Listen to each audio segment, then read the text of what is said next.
Fala pessoal, beleza? Emerson Penerari aqui na área, novamente invadindo aí os vídeos do Universo GAMP, do meu grande amigo Gleison Makalas. Vocês devem ter me visto já na celebração do 100º episódio. Eu apareci falando um pouquinho a respeito do que nós produzimos juntos no Universo GAMP, na época dos quadrinhos e tudo mais. E agora, completando aí 150 vídeos. Gleison, parabéns mais uma vez aí. Fazendo vídeo cada vez melhores, cada vez mais evoluídos, uma desenvoltura muito boa ali para falar com a galera. Estou muito orgulhoso, estou muito feliz. É sempre bom acompanhar o Gleison aí falando de cultura para a gente, não é verdade? E ele pediu para eu participar de novo dessa edição número 150, né? Já que a gente se conhece há muitos anos aí, mais de 25 anos, quase 30 já. E dessa vez ele falou: Emerson, a gente vai falar então nesse vídeo número 150 a respeito das nossas influências. O que nos inspirou então para produzir os personagens do universo GAMP? Para quem já viu o vídeo anterior, ou para quem já viu o Gleison falando aí, fazendo a divulgação dos livros que ele já lançou, agora o Vulgo Lobo Negro Total e o Pirata Caveira Contra Tudo e Todos, vocês sabem que o universo GAMP então é o universo dos super-heróis brasileiros. E o Gleison desenvolveu então a personalidade de todos eles, a ambientação, e eu desenvolvi o visual com base no que ele me descrevia. E justamente, né, nós nos encontramos por conta de essas influências em comum, né, esse gosto pelo quadrinho, pela boa arte, pela ilustração, pelo cinema. Vou falar um pouquinho disso. Então, primeiro eu vou falar da minha área como desenhista, como ilustrador. Eu acho que esse vídeo vai ficar demorado, né? Depois eu vou falar então um pouco das outras influências, como por exemplo alguns filmes que me inspiraram para produzir para o universo GAMP, música, séries, literatura e até mesmo alguns quadrinhos específicos assim na história, na narrativa. Eu não separei nada aqui, mas eu vou, as coisas estiverem mais fáceis, eu vou levantar e vou pegar. Então não reparem se eu sair um pouquinho, já vou pedindo licença de antemão, mas eu volto sempre com alguma informação boa para vocês, ok? Então, vou tentar colocar aqui do lado, há uns anos atrás, provavelmente 2010, por aí, deixa eu ver se eu tenho aqui a data de quando eu fiz isso. Não tenho. Deixa eu ver, tá aqui. 2011, então deixa eu ver que mês que foi isso. Março de 2011, caramba, já vai fazer 12 anos. Então, eu fiz para o DeviantArt um mapa de influências. Se desse tudo certo aqui na minha edição de vídeo, vocês vão ver ele aqui do meu lado, tá? Um influence map, me guiar assim para dizer o que me influenciou como desenhista desde moleque assim. Então, bom, a primeira coisa que eu coloquei nesse meu mapa de influências foi justamente me influenciar as criações de Deus. Vocês estão vendo essa luz aqui do lado? Eu gosto muito de trabalhar perto de janelas porque assim eu posso observar o céu, observar as nuvens, observar o nascer do sol, observar a chuva, observar árvores. Eu amo a natureza, eu amo o planeta Terra da forma com que Deus deixou para nós, e isso me influencia muito. Quando eu tenho um bom dia, uma iluminação, sempre me inspira para trabalhar, para produzir arte. A segunda coisa que eu marquei no meu mapa de influências foi a família Penerari. Bom, na verdade não a família Penerari, mas a minha família em geral. Acho que mais a família Leandro dos Santos, que é a família da minha mãe até, né? Minha mãe é a caçula de uma família de artistas, então todo mundo na família da minha mãe trabalhava ou com arquitetura, ou com música, ou com restauração de pinturas antigas, e isso acabou me influenciando. Toda vez que ela me apresentava alguém, falava, essa pessoa também desenha, né? Que eu desenhava desde os 4 ou 5 anos, pensava, já me espelhava naquela pessoa para que no futuro eu também pudesse viver disso. Meus pais sempre me apoiaram, né? Eu vejo muitos desenhistas falando que os pais não apoiam, né? Que falam, mas você quer ser desenhista, mas você vai viver do quê? Sai dessa que essa não dá futuro. Bom, isso eu não posso reclamar. Meus pais, mesmo vindo de uma família muito humilde, eles sempre falaram para mim que o que eu quisesse fazer, eles iriam me apoiar se eu fizesse de coração, de boa vontade. Obviamente eu tive que trabalhar em outras coisas, né? Não vi de arte minha vida inteira. Já desde jovem fui trabalhar atendendo quitanda, fui trabalhar com controle de qualidade de firma, fui trabalhar de assistente administrativo, de cartazista, até chegar hoje em dia que eu sou professor de artes e ilustrador. Mas eu comecei minha vida profissional aos 13 anos e agradeço muito aos meus pais terem incentivado isso. Quando você começa a trabalhar cedo, você já aprende a se disciplinar também. Então não é só naquela área que você quer. Você aprende tudo. Você aprende finanças, você aprende burocracias, você aprende a se portar, como se comunicar, como se vestir. Então não importa se você vai começar tirando o pó aí de uma loja de bijuteria, mas se empenhe, comece cedo, um bom emprego, e aos poucos você vai galgando então até atingir o que você deseja. A terceira influência, Maurício de Souza. Eu acho que, sei lá, 80% dos desenhistas brasileiros tiveram sua influência com Maurício de Souza. Tanto o seu desenho da época original, da Turma da Mônica, quanto do seu estúdio, a forma como ele narrava as histórias, a forma divertida com que ele retratava a infância brasileira. Acredito que isso deve ter influenciado em muitas crianças a se tornarem bons desenhistas aí. Um abração para o Maurício. Aqui que eu até tenho na minha estante aqui uma estátua dele para sempre lembrar. Então também de que ele começou cedo, começou esforçado, lutou e hoje em dia é um dos artistas aqui, acho que é o mais reconhecido dos quadrinhos no Brasil e é um dos grandes do mundo. Aqui com seu personagem Horácio, a tiracola, porque o Horácio é praticamente a sua autobiografia. Maurício de Souza tá aí, já deixo de dica para vocês. Vale lembrar que quando eu era mais novo, eu também me influenciei por Mort Walker, que o Recruta Zero, ilustrava também o Recruta Zero. Muitas das histórias que eu li eram feitas aqui no Brasil, inclusive, as histórias mais compridas, mas eu achava muito interessante aquela vida do exército e aquele jeito do Recruta sempre tentando desviar então das responsabilidades. Também dá para colocar o Walt Disney. Li e vi muita coisa dele quando eu era criança, e às vezes, apesar de eu não entender, mas eu acho que a movimentação dos personagens antropomórficos, a forma como ele contava a história era bem diferente do Maurício de Souza. Eu achava bem legal. Eu passei a estudar então, a metodologia do Disney, principalmente na parte das animações ali, do que ele fez com a Branca de Neve, o que ele passou na vida para conseguir fazer aquele filme que eu acho maravilhoso. Eu não sei se vocês já tiveram a oportunidade de ver, mas eu tenho uma casa da Branca de Neve aqui, assim, uma maquete da Casa dos Sete Anões com a Branca de Neve, porque eu acho sensacional. Para mim que é um dos maiores filmes da história. E também, além do Walt Disney, ainda criança, o que também me inspirou bastante foi a animação do He-Man, Os Mestres do Universo. Bom, eu já era criança, já desenhava bastante, já desde os 4, 5 anos, sempre com papel na mão, lápis, fazendo de tudo, desenhando os super-heróis, criava minhas próprias histórias em quadrinhos, rabiscava as revistas da minha mãe e tudo. Mas aí um certo dia, meu pai sempre trazia do trabalho dele, assim, uns blocos de folha que eram como se fossem umas... eu não sei se era nota promissória, eu não sei se era nota fiscal que era preenchida à mão, mas o que sobrava ele trazia lá e eu podia desenhar no verso. E elas vinham assim coladas como se fosse um bloquinho para você destacar, umas folhas assim, uma de um A4, para mim já era gigante. E ele chegou com essas folhas e estava lá, e um dia no programa, talvez do Balão Mágico, acho que não era Xuxa ainda, eu devia ser novo, apareceu, então saiu a primeira animação do He-Man na TV, e minha irmã estava na escola, eu ia estudar depois, minha mãe trazia ela, eu já estava lá almoçando, já saía para a escola. Quando eu vi aquilo, eu falei, meu Deus, e minha irmã não está aqui para ver, que legal, isso aqui tem barbarismo, ficção científica, tem aventura, tem tudo isso. Eu peguei e comecei a desenhar, ao mesmo tempo que estava assistindo, comecei a desenhar o He-Man, o Gato Guerreiro e o Esqueleto, tentar lembrar daquilo, para não esquecer, para na hora que minha irmã chegasse, eu tentar explicar para ela o que foi aquela experiência. Acho que me influenciou muito mesmo, Hoje em dia o pessoal até faz meme, conta piadas, mas eu acho o He-Man assim, uma das coisas mais espetaculares que desenvolveram para os anos 80.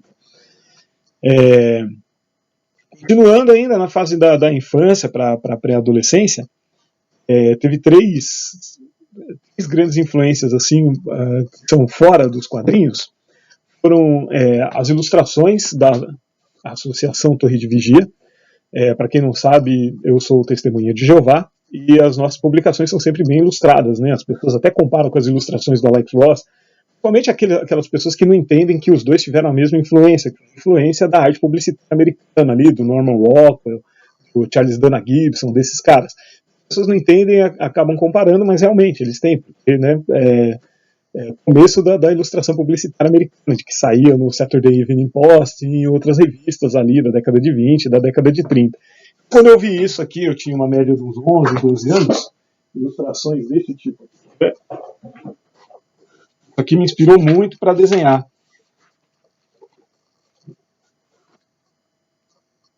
Olha lá que legal, né? Então, são ilustrações baseadas na Bíblia mesmo, né? Não tinha citado na Bíblia e tal.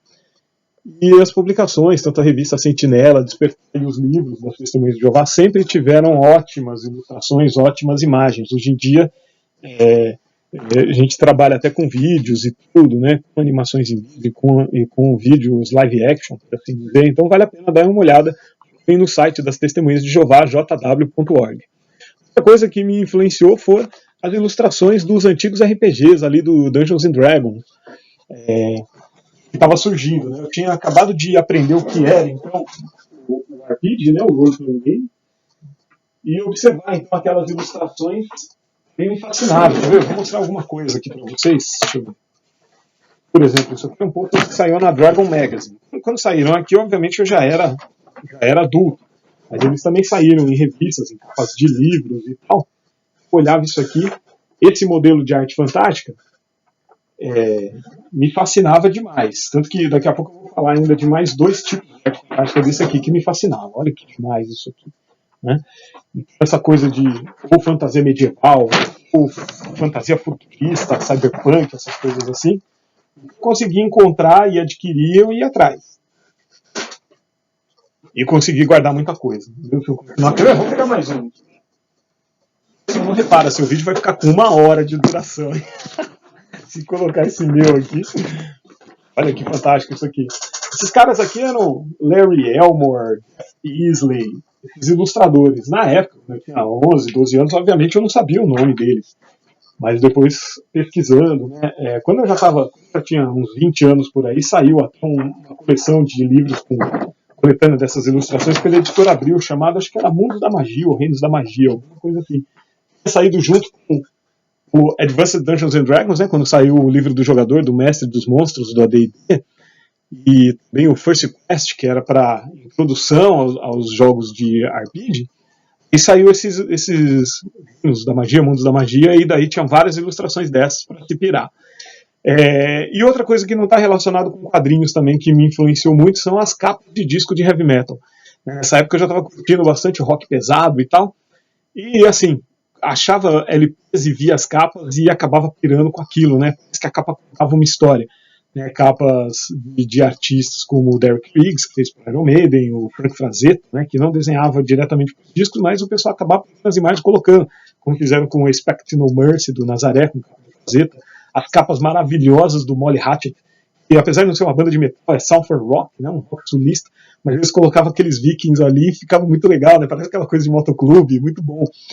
Além deles, a gente tinha o Michael Whelan, né? O Michael Whelan, ele ilustrou, como chama?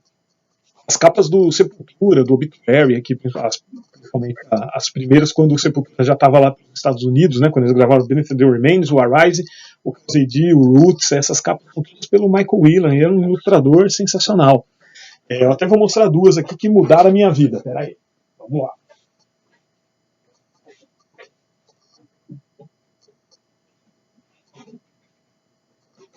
É legal vocês virem aí nos comentários também e falarem um pouco das influências de vocês. O que vocês gostam? Quando vocês querem desenhar alguma coisa assim? O que vocês prestam atenção numa imagem? Se vocês em outras facetas da vida. Bom, eu trouxe justamente Derek Riggs. Imagina uma criança, Rock in Rio 1, há 9 anos, chega numa loja de disco para comprar um disco, e aí você dá de cara com uma capa dessa aqui, ó. O Made in Power Slave. Velho, isso aqui é uma coisa linda, é uma obra-prima do Derek Riggs. Mesmo que você tenha CD, se você está acostumado a ouvir no Spotify, você tem que ir atrás de um sebo e comprar isso aqui em vinil, pelo menos para você observar a capa. Ela é recheada de detalhes, olha que legal. As coisinhas que estão escritas aqui, tem desenhinhos, tem referência ao Indiana Jones, referência ao Mickey Mouse, a contracapa. Olha que sensacional. E aí, sem contar a música, né? A música, principalmente, também já empolga, né? Não é um disco voltado só para a cultura egípcia, ele tem a música Power Slave, que fala sobre isso, né? A faixa título, mas ela abre com Aces High, que é uma música a respeito de aviadores da Segunda Guerra Mundial. Maravilhoso. Na sequência, né, eles vieram para o Brasil, tocaram no Rock in Rio, então, e lançaram Live After Death, um disco também com uma capa sensacional, mas aí veio o segundo, que para mim é uma das minhas capas preferidas de todos os tempos, 1986, Iron Maiden lança esse aqui, Somewhere in Time. Tem um disco repleto de referências na capa. Eu que gosto muito de cyberpunk, né, vejo essa capa aqui, olha lá, esse estilão Exterminador do Futuro, né, Robocop, também lotada de referências aqui, a mãozinha que era da Margaret Thatcher no segundo LP deles, e aqui atrás até um desenho da banda aqui embaixo, olha lá que interessante, com várias referências aqui a outras músicas deles, a time de futebol do qual eles torcem, né, que é o West Ham. É maravilhoso, dá pra ficar ouvindo a música e passar horas ali procurando detalhes dessa capa. Então aí que tá, quem é fã de boa música aí também acaba se inspirando em boas capas, mesmo que sejam fotografias, mas muitas capas são bem pensadas aí, bem planejadas. Voltando aqui, deixa eu ver, para o meu mapa de referências, aí eu comecei a crescer. Então eu já estava ali de criança para adolescente, eu gostava de história em quadrinhos, como já falei, do Maurício de Souza, da Disney, mas aí eu comecei a ler as coisas um pouquinho mais para adulto. Né? O Capitão América, do John Byrne, me influenciou bastante. Como é que chama? O Thor, do Walt Simonson, que saía na revista Heróis da TV. Mas aí eu conheci esse cara aqui.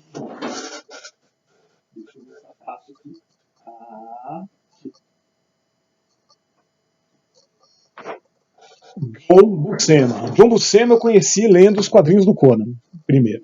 E que eu comecei a prestar atenção, né? Vinha escrito lá, roteiro, Roy Thomas, desenho de John Buscema, arte final, Alfredo Alcala, arte final, Hideo Zuniga, arte final, Ernie Chan, né? E a forma com que o John Buscema desenha os personagens, deixa eu abrir até aqui alguma coisa para vocês verem, é muito movimentada, né? O Stan Lee chega a chamá-lo de Michelangelo dos quadrinhos, porque ele segue uma expressividade nível Sistina mesmo para os seus personagens. Então, John Buscema foi uma influência absurda no seu traço. Depois, ainda lendo nos formatinhos, eu descobri que ele havia feito a fase solo do Surfista Prateado. E no Surfista Prateado também, ele genialmente, né, fazia aquelas coisas ali, as histórias do Stan Lee ali eram bem lúgubres, bem tristes, e aquilo me empolgou demais. Além dele, obviamente, teve o outro desenhista do Conan, que eu acompanhava muito, que era o Barry Windsor Smith. Barry Windsor Smith, ele fez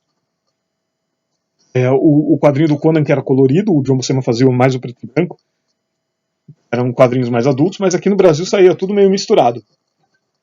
E é sensacional. O Barry Smith ele já tem uma linha completamente diferente, né? O John Buscema é aquela coisa mais pesadona, né? mais vigorosa. O Barry Windsor Smith é aquela coisa mais leve, mais parecendo arte nouveau. Inclusive eu fui numa exposição do Alfonso Mucha, né? Da arte nouveau. Tem até desenho do Barry Smith ali, justamente para mostrar pessoas que se influenciaram por ele. O desenho do Conan era bem calcado no Jack Kirby, quando ele fez a história A Pregos Vermelhos, que aqui ficou com o nome de A Cidadela dos Condenados. Ali ele rebuscou seu traço, e eu quero mostrar uma coisa que não é Conan, para vocês verem ele aqui. Deixa eu ver se eu acho bem rápido.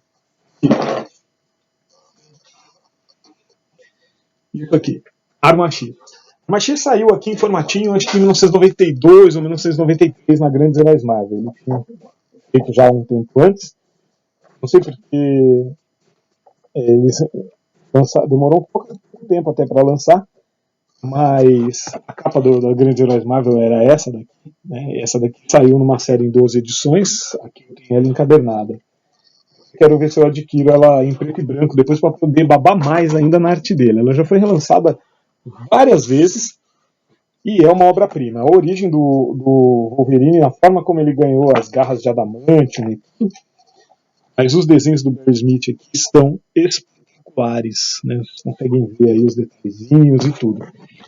Então, isso aqui também mudou minha forma de entender como se contar uma história. Em 92 eu tinha 16 anos, 93 eu tinha 17, e essa história aqui marcou demais. E as histórias do Conan que eu já lia dele, então, desde os meus 10, 11 anos de idade. Deixa eu ver o que mais que eu marquei aqui no meu mapa de influências ainda na adolescência. Obviamente, Frank Frazetta. Havia comprado um livro da Dora Taskin emprestado, né? Eu estava querendo conhecer ilustradores aí. E eu comprei esse daqui, o Masterpiece of Fantasy Art, né? Já falei das capas de disco do Frank Frazetta. Aí aqui eu fui conhecer mais o seu trabalho. Meu livro está bem gastinho já, né? Também, de 30 anos aí comigo. E ele fala de vários artistas, né? Inclusive do Michael Whelan, que fez as capas do Sepultura lá que eu falei. Mas ele já começa com o Frazetta. As folhas estão até soltas, então eu vou levantar aqui para vocês verem, né? Quem não conhece o trabalho do Frazetta precisa conhecer. Eu tenho outros livros do Frazetta hoje em dia, né? Recente, o último que eu adquiri, inclusive é uma versão nacional, editora Figura, das coletâneas de livros dele, de ilustrações dele. Ele é o cara que criou mesmo essa coisa do visual, a capa de heavy metal e para livro de RPG, né? O guerreiro chegando, luta com o mago, mata o monstro, entra no castelo, salva a princesa, essas coisas. Então, se você gosta desse tipo de arte fantástica, tem que conhecer o Frazetta. Depois o Boris Vallejo também. Aproveitar para falar isso, deixa eu fazer um merchandise aqui, gente. Eu vou fazer um vídeo. Vou fazer uma aula. Uma aula aberta lá na Anima no dia. Não sei que dia que vai ser ainda, mas eu acho que vai ser entre março e abril. E eu vou dar um curso justamente sobre isso, como fazer fantasy art, como desenhar arte fantástica, nesse estilo mesmo, né, de criar personagens antropomórficos, de criar monstros, essas coisas. A Anima Academia de Arte, para quem não sabe, é a escola de arte da qual eu sou sócio. Já tenho ela há 16 anos, e ali eu vou... quiser conhecer, ela fica na rua Camargo Paz, número 679, no Guanabara, em Campinas. Se vocês quiserem receber informações a respeito do workshop, vou deixar o telefone aqui. Desculpa aí, Gleison, mas olha lá o merchandising. 19 9355 4029. Vocês entram aí nas redes sociais, @Anima Academia de Arte. Beleza, voltando. Nessa época eu já era um pesquisador, né? Já era bem pesquisador, assim, já buscava bastante coisa a respeito de artistas, aí eu devia estar nos meus 15 anos, por aí. E aí fui conhecendo a obra dos grandes mestres. Né? Grandes mestres como Leonardo da Vinci, Michelangelo, né? Ainda tenho livros deles aqui até hoje, para mim eles são ainda os maiores. Olha lá. O rato do sebo, o rato de biblioteca para procurar informações desses grandes mestres aqui. Então, no meu mapa de influências eu coloquei o Michelangelo, o Leonardo da Vinci. Não coloquei o Hieronymus Bosch, será? Ele também para mim influenciou muito. Ele é o avô do surrealismo. Apesar dele passar aí na época do... Não, coloquei no meu mapa de influência. Ele está aqui junto com o Ian Van Eyck, o casal Arnolfini, que também me influenciou demais. E o Hieronymus Bosch é o avô da arte surrealista. Eu acho que o cara pegava demais, é muito bom. Eu coloquei também o Giger, né? O Giger, por que ele me influenciou? Porque aos 10 anos eu assisti Aliens, o Resgate no cinema. Era o segundo filme do Alien, e o Alien me marcou muito. Depois eu assisti o Alien, o Oitavo Passageiro, na época, eu assisti na TV, né? O Alien, o Resgate eu vi no cinema, não tinha nem idade para isso, e daí eu não parei mais. E aí quando eu fui ver, eu falei, poxa, mas desenho legal, e daí aparecia mesmo, Design by J.R. Giger, né? No filme, no vídeo. Fui atrás para conhecer também o mestre Giger, suíço, animal, tinha feito a capa aqui do Megatherium, do Celtic Frost, olha lá. E, caramba, né, um baita artista também, mais pro lado do surrealismo aí, influenciou bastante. Bom, quem mais que eu marquei aqui? Pois tá, isso aqui foi na minha adolescência, né, eu marquei como adolescente, pedi para colocar aqui também o Will Eisner, né, na época eu mais ouvia falar dele do que via realmente desenhos, mas o que eu achava do Spirit eu ia atrás. Bill Sienkiewicz, grafite art, né, arte de grafite, arte de rua. Eu tinha assistido Warriors e via aqueles grafites e tal, e achava sensacional.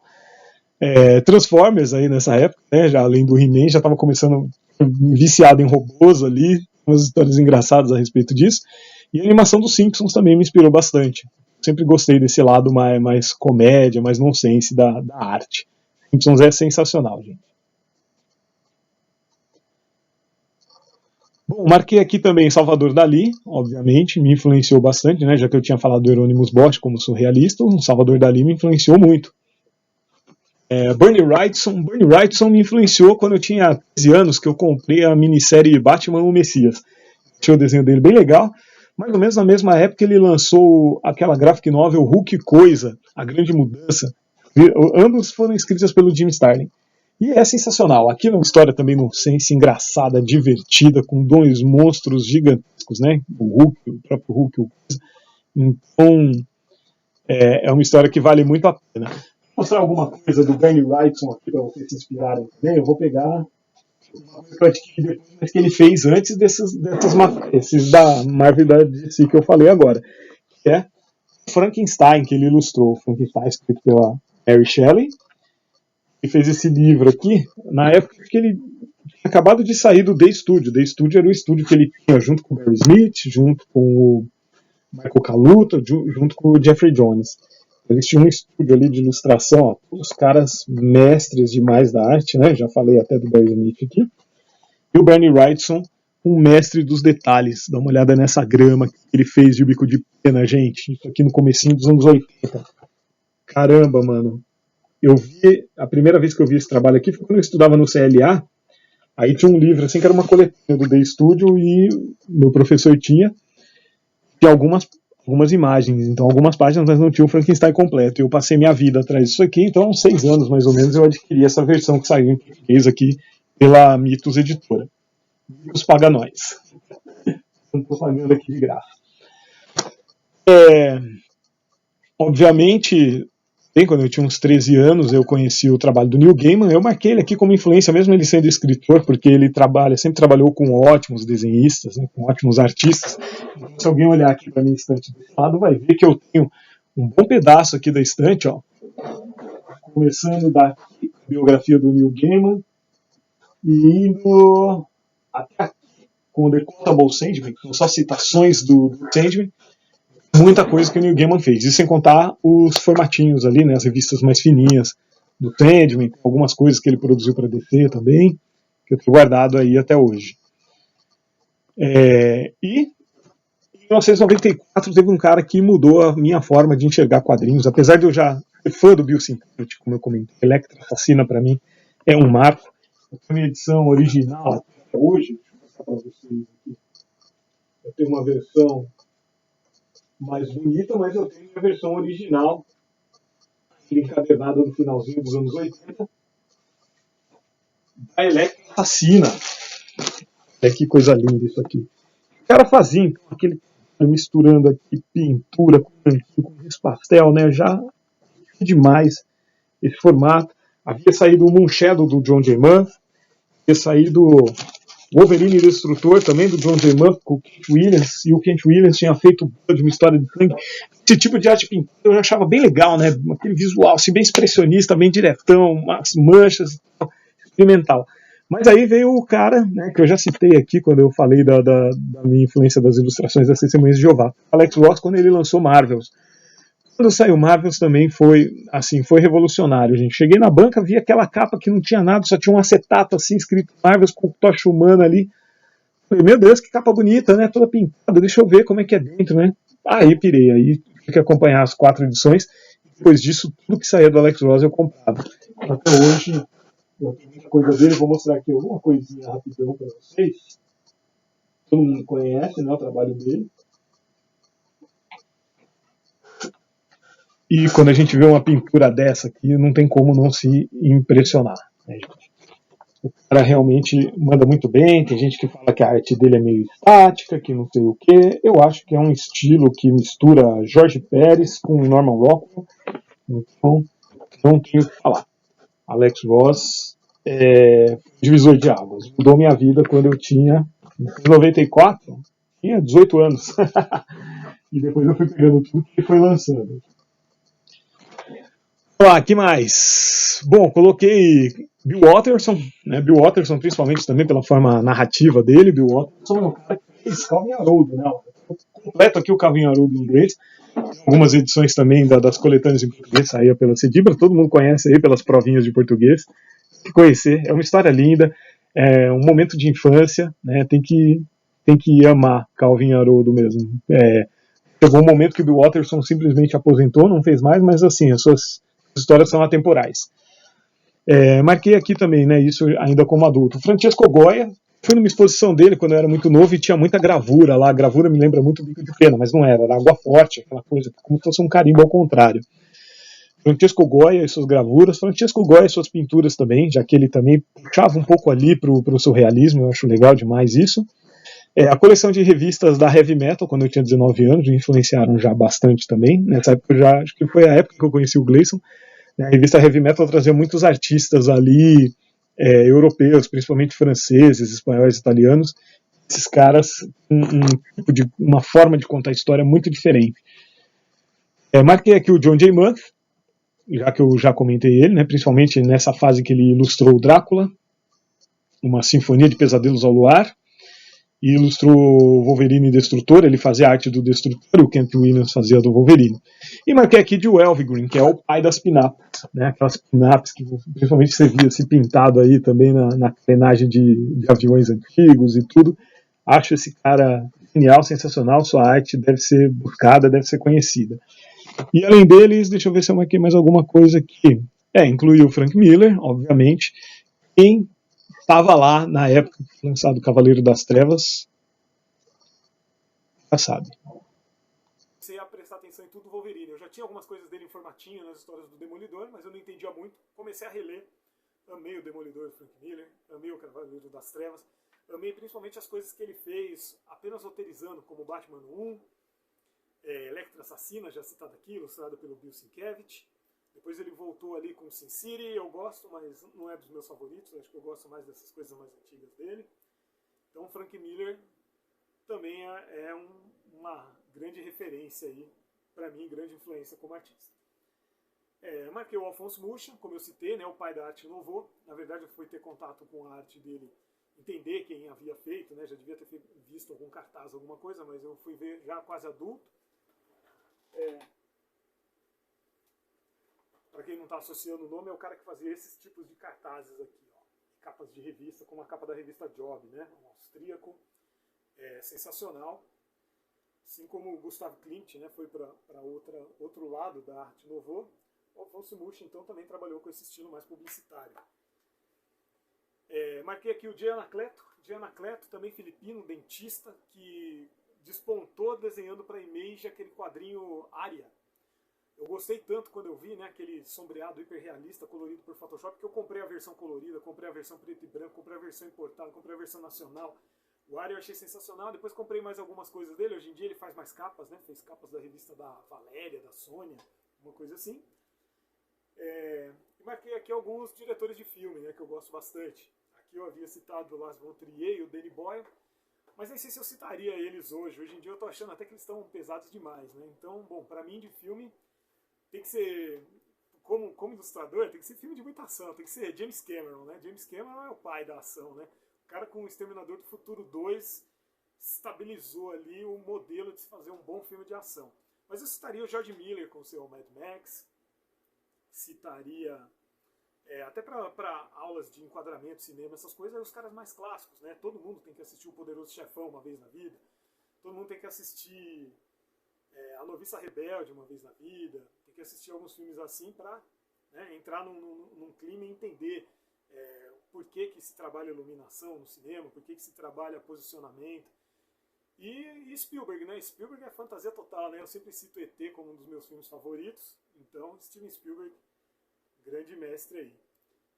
Acho que são essas as minhas referências. Vou falar um pouquinho de quando eu conheci o Gleison, então, né? Eu conheci o Gleison em 1995, trabalhava numa loja que vendia móveis eletrodomésticos, que chamava Líder. Hoje em dia não existe mais, ela era tipo uma Magazine Luiza. E aí tinha um office boy que trabalhava lá, e a gente sempre saía junto na hora do almoço para jogar fliperama. E ele era amigo do Gleison, ele me apresentou o Gleison e falou: o cara que desenha, tal, não sei o que. Eu sempre andava com uma pasta gigante embaixo do braço. E aí ele, eu tô com os personagens aqui, vamos criar alguma coisa? Vamos. Daí começamos a sentar, marcar, fazer o desenvolvimento aí dos personagens. E aí o Gleison, por exemplo, me apresentou a Image Comics, que eu não conhecia. Ele falou, tá saindo uns negócios aí de uns caras que saíram da Marvel, da DC, Jim Lee, Todd McFarlane. Eu conhecia os artistas, mas não conhecia a Image. Eu falei, puxa, que legal. Poucos meses depois começou a sair os quadrinhos da Image aqui no Brasil também, né? Eu comecei a pegar. Então, nessa época, a gente teve essa influência. Aí a gente começou a jogar role-playing game juntos, íamos para eventos e tal, eu conhecendo outros artistas brasileiros, outros artistas estavam fazendo coisas para o exterior. E assim nossa amizade foi intensificando cada vez mais. Bom, o Gleison também já falou, ou já vai falar ainda sobre as influências dele, aí provavelmente a gente vai ter muita coisa em comum. Espero que eu não tenha deixado passar nada de importante, mas é bem legal ter vocês aqui. Parabéns, Gleison, mais uma vez aí pelo canal seu canal aqui no YouTube, pelo Universo Game aí, junto. Parabéns por ter feito 150 vídeos falando de filmes legais, de influências e quadrinhos legais que você sempre vem falando aí.